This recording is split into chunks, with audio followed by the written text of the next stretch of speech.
Hello guys, for today's vlog, tayo po ay magluto ng flavorful tinola. Saka tayo ngayon guys magluluto. Meron tayong fresh na papaya from the ilog. Tumubo lang yan guys sa tabing ilog. O diba, libre na, fresh pa. At syempre, meron din po tayo dito fresh na malunggay from the bakuran. O diba, libre yan din yan mga ka-idol. Fresh na, libre pa. Saan ka pa? Anyway guys, nakailang edit na ako dito pasaway ito Ito na po yung ating mga sangkap mga kalodi. Sibuyas, bawang, luya, pamintang buo at nor cube.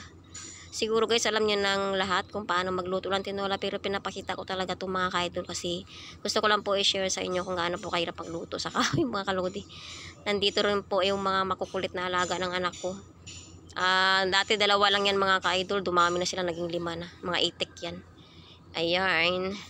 Anyway guys, hindi po ako gumamit dito ngayon ng mantika dahil bawal nga po sa amin yung masyadong mamantika, kaya iginisa ko lang yan guys sa kanyang sariling taba. At isinabay ko na rin po yung ating papaya para lumambot na rin siya at para mas malasa mga ka-idol.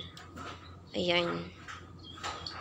Tsaka konting mekos-mekos lang mga kalodi, napakabilis. Iba ang lasa guys kapag sa kahoy niluto. Masarap siya mga ka-idol.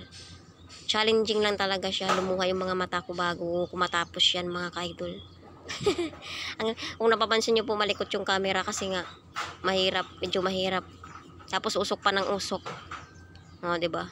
Pero masarap naman kaya sulit. Anyway, nakailang edit ako dito pasaway ito Kaya sana patapos nyo to. Nakailang ulit ako mga ka-idol. Take 3 na to mga kalodi Thank you for watching. Bye bye.